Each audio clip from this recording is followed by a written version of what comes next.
The modern food system is a subscription you never agreed to sign. Every week, you hand over money for calories that traveled 1,500 miles, passed through 6 corporate middlemen, and could disappear from shelves in 72 hours if a single supply chain hiccup hits. But there's a category of food that doesn't care about supply chains. It doesn't need refrigeration to survive. It doesn't rot on a truck. It sits underground, patient, dense with nutrition, and completely invisible to the systems that want you dependent. Today, you're getting 9 of them, including 3 your grandparents grew that almost nobody plants anymore. Here's what they don't tell you when you walk into a grocery store. The average supermarket carries about 3 days of food inventory. 3 days. That's not a conspiracy theory. That's just-in-time logistics, the same system that keeps costs low and shelves full right up until the moment it doesn't. In 2021, a single ice storm in Texas knocked out power for 4 million households.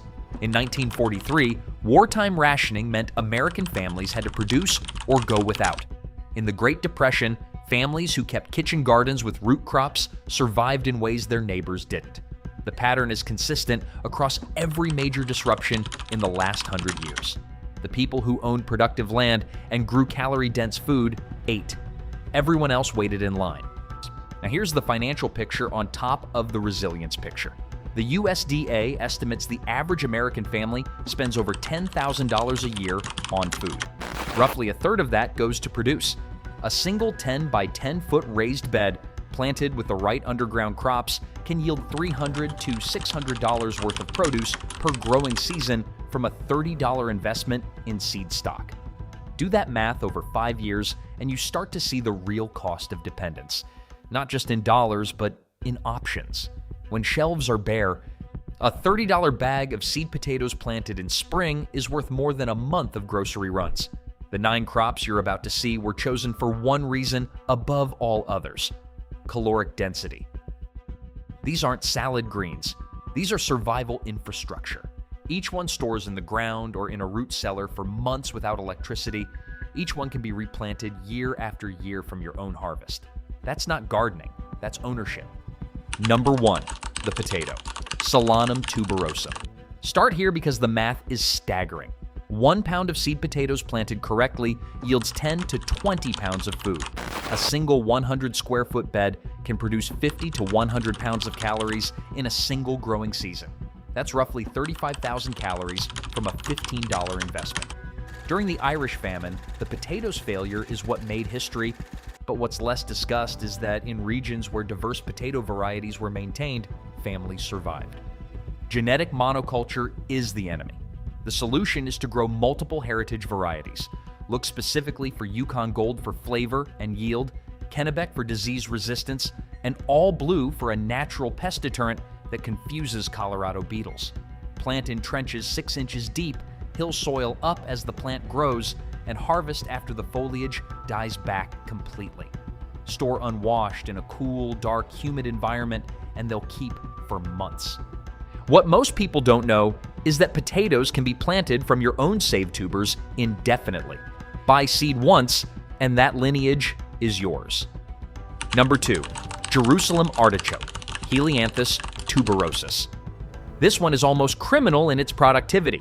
Jerusalem artichokes, also called sunchokes, are not artichokes and have nothing to do with Jerusalem. The name comes from the Italian word girasole, meaning sunflower, which is exactly what this plant is, a native North American perennial sunflower that produces dense tubers underground. Plant 1 tuber, and within 2 seasons, you have a patch. Within 5 years, you have a self-sustaining colony that will outlast you. Lewis and Clark documented Native American communities relying on sunchokes as a staple carbohydrate source. The tubers contain inulin instead of starch, which means they digest differently than potatoes and don't spike blood sugar the same way. In terms of yield, sunchokes can produce several pounds per square foot, even in poor soil. Plant them once, leave some in the ground, and they come back every year without replanting. This is as close as you get to a permanent calorie crop in a temperate climate. Number 3, sweet potato, Ipomoea batatas.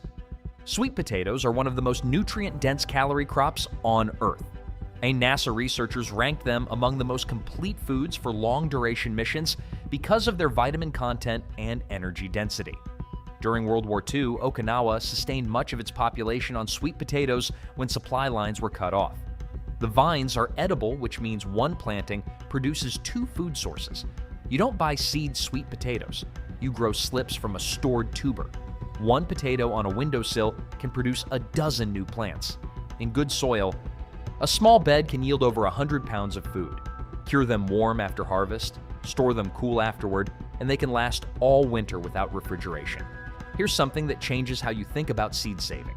Every crop you've heard so far can be saved, replayed, and shared. No patents, no contracts, no subscriptions. Your great-grandparents didn't think about seed ownership because it was normal to keep your own. Number 4. Parsnip, Pastinaca sativa.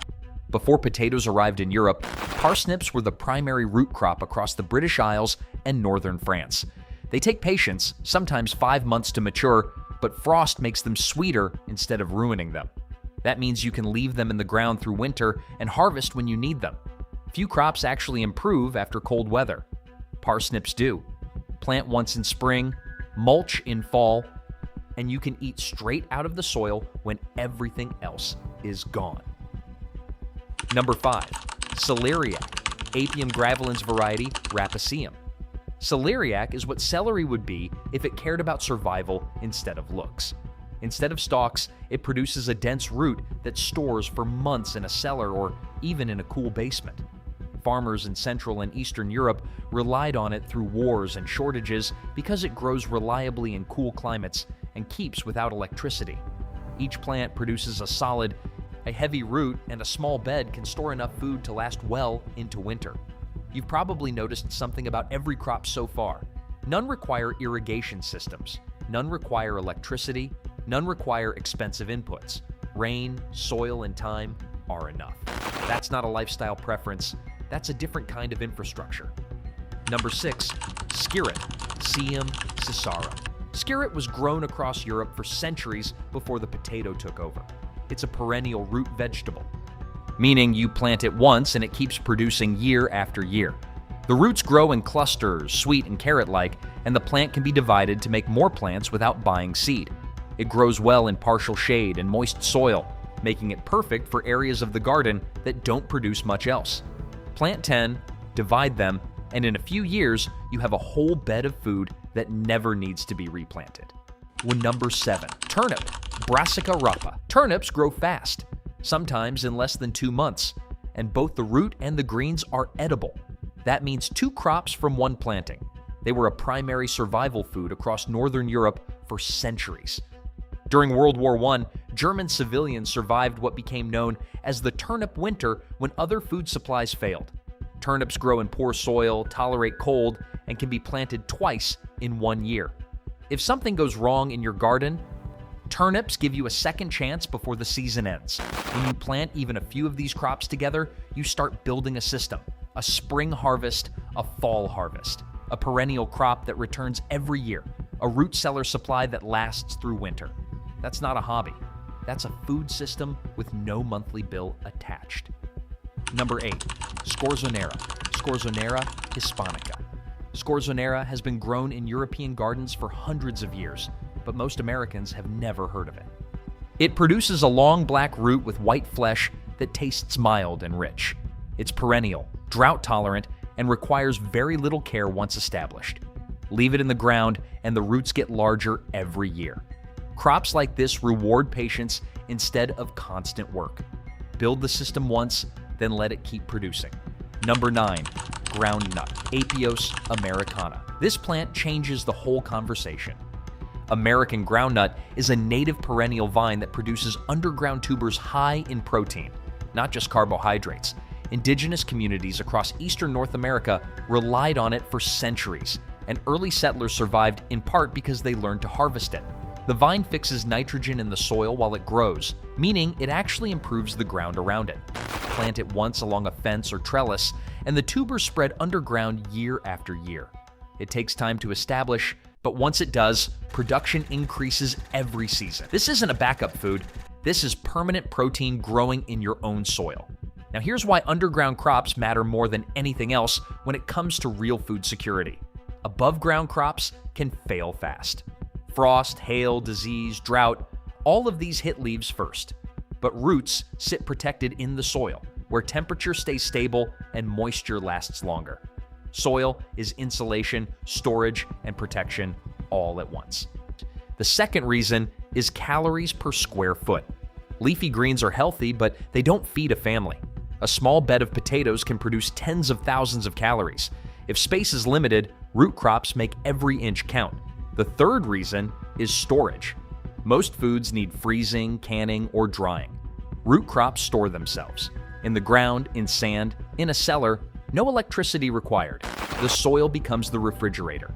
The fourth reason is seed independence. Every crop in this list can be saved and replanted.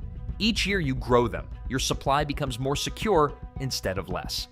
And finally, think about the real cost of food today.